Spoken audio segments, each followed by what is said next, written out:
my beautiful people, and welcome. In this video, this is a World Wide Web tour. Oh goodness, that was a mouthful. World Wide Web tour. So in short, the WWW tour.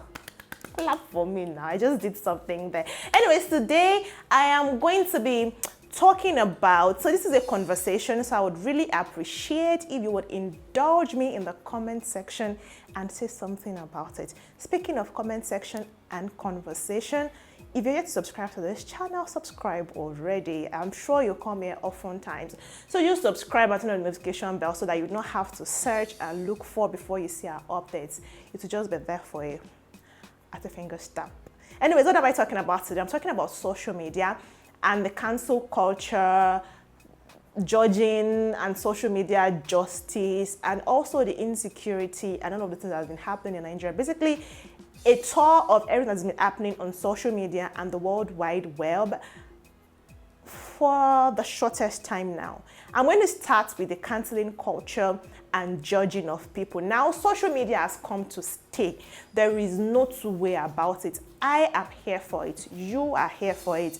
And all of the violence that social media comes with and the drama. In fact, I feel like it has even given us a voice to speak up about situations and happening around us more, in my opinion, compared to a world when there was no, I can't even remember what it was like without social media or the internet.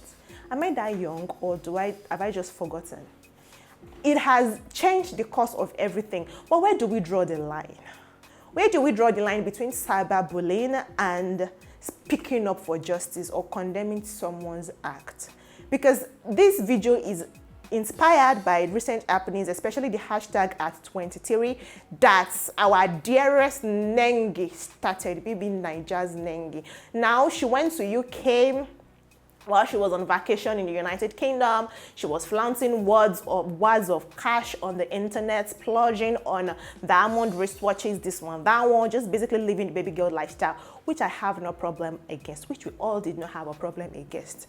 We were appreciative of her living that life because, I mean, come to think of it, she is able to afford that lifestyle thanks to us, right? Now, she now took it a notch further when she got back to the country because, well, they call that she had businesses, she had this, she had that she had to do. And she needed to list her achievements for what people to see. Is this some sort of oppression? That is where I wanted to come. Is some sort of oppression, purpose, or was she just genuinely, albeit insensitively, speaking up against the things she thinks she has achieved at the age of 23, although people are doubting the genuinity of that 23. When I was going through the comment section and the thread itself, most people were even more concerned about her age than the thing that she listed and the effect it would have on some other 23-year-old Nigerian or anybody in the world who might be seeing what she put up at 23. She has this, she has that, she has this, she has that. And people were like, Madam, you don't have to mentally oppress people. Now it is good for you to have these things. It is okay for you to, you know, mention all of the things that you've achieved at whatever age you might have achieved. People started talking about the things that they had achieved at 23. And when I went through that thread, most people actually did not know what they were doing at age 23. And when I was 23, I didn't even know what I wanted to do. I knew what I wanted to do, but tomorrow was not sure. I think for an average 23-year-old, it's okay to still be in the process of what if, what, how, when, will. You know, and that was what most people was facing. That situation most people at past age of 23 were facing as at that time. So to have a 23-year-old now in this era and age when internet is where everybody takes their inspiration from, where everybody takes their life decisions from. I mean, there are several blog posts where you go to for advice now. I don't even understand how that is happening. But then people are like, okay, calm down. And then I began to see people even being insensitive to this woman now, to Nengi as a person, I mean. Because if Kylie Jenner comes online tomorrow to say, she's not even 23, you know. If she comes online now to say, oh, I have this, if she's a self-made billionaire for crying out loud, if she says that, what are we going to say? We, the same world people, will come and say that you don't have a talent. If not because you are a Kardashian Jenner, will you be where you are today?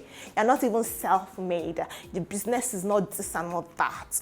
This is the same what people that will say it's because of the internet. That is why you're here. And then people are telling you it's because of the internet. That is why you are where you are at the moment. And then you have backlashing and having something against all of us on the internet. So where do we draw the line between cyberbullying and all of that? That brings me also to talk about insecurity in the nation. Now, social media is where we go for jobs now. That's where we go for life-changing opportunities. You see scholarship opportunities up on social media. You see job opportunities up on social media.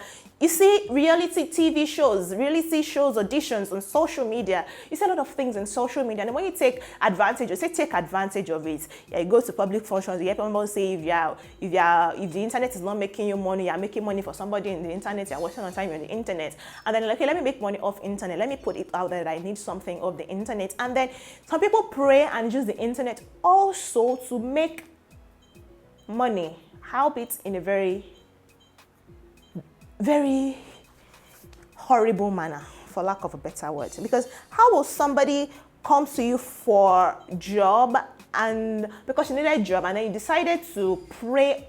These are praise, yes. Decided to pray on that individual's weakness and, should I say, desperation or desire to better our life and our living. So where do we draw the line between these things? Where do you draw the line between the things you use the internet for and the things you do not use the internet for, or the things you take off internet, and how you protect your personal space? Because personally, I pride myself in to be, should I say I pride myself, or I take pride, or I am somebody who knows my strength, who knows that most of when I'm on social media, especially Instagram, because that's where people flaunt or the flauntables, I go there to while away time, as the case may be. I don't necessarily pay attention to the things I see on Instagram as an app, the social media app, as a social media tool. I rarely pay attention. I just scroll past. But then I find myself subconsciously sometimes wondering, oh, how I wish. And I'm like, well, when did we start doing that one?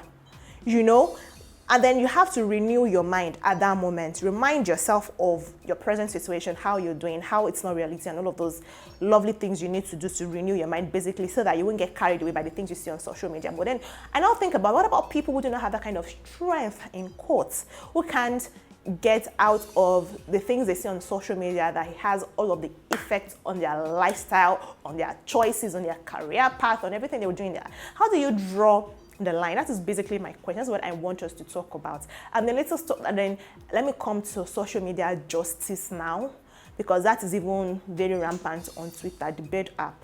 Now, on the Bird app, it's very, very common to see a topic thread, and then people are commenting and passing judgments. Let's say it's a rape case, let's say it's a kidnap case, whatever the case may be. You see them passing judgments quickly without even listening to the other party.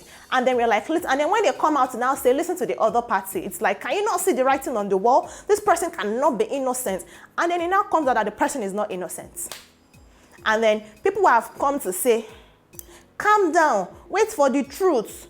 We have to swallow their words and start apologizing and say, hey, I'm sorry, oh, me, I did not know. You take and they will now cancel those set of people again. It is such a wild place. It's so wild. So where do we draw the line? That's the crux of everything I've been talking about since. With social media justice and then social media activism, where do we draw the line? When do we know how to say yes here, say no here? Because this is also the worldwide tour. This is the web tour, the Baba Ijesha, the Nigerian kids Baba Ijesha, and the allegations against him is court hearing that we hope will happen anytime soon. People were quick, and his industry people were quick to say, he's our colleague, because being a superstar or being a celebrity, a known figure, makes you immune to being horrible. Does that take away the horrible part of humanity that you have in you? And they say it's not wrong. And then we found out that it's wrong. I mean, video evidences came out. They had to swallow their words, started canceling those people. And some people have decided that they want to die or be buried on the hill of social media activism. And it was like, what is happening on social media? There's a Portia case in the United States of America, dating a friend's husband. I mean, it's happening here in Nigeria. There's a Church Hill and Roselyn issue. People were quick to bash Roselyn. What if it was Church Hill that actually came on to her at the end of the day? But we are bashing this young woman. But then it could be Roselyn. We never can tell, because Tonto Dike, when she was very bitter about her marriage ending, mentioned Roselyn as one of the causes of the end of her marriage. So maybe, just maybe, Roslyn was involved in the wreckage of that marriage. Or maybe Tonto Dike was just being a bitter woman and saying things to spite people which she thinks are a threat to her relationship with her man. You don't know. You never can tell. Social media is not real. That's just the what's the word now? That's the brunt of the whole matter. It's not real. You never can tell this thing. So please, let's just tone it down. Let's just give ourselves some little space. Just calm down before you put something out on social media. Vet it. If possible, have someone else look at it for you. Come, this thing I want to say. Does it have sense? Because if by the time social media people hold you in their hand, not your blood will not just dry. You yourself, you will. If your blood has dried, if your blood is dried, what else do you have? What else do you have? They will dry you up, and then you have nothing to say for it, and then you're cancelled. And the internet never forgets. So do not forget it. The internet never forgets. So be mindful and be watchful for the things you say. While social media has its own good end, it definitely has its own bad end, and I want us to talk about that in the comment section. Leave a comment below if you enjoyed this video. Thumbs up to me, thumbs up to you, share with everybody that is shareable. If you're yet to subscribe, like I said earlier, subscribe already, and I'll see you in the next one. Bye.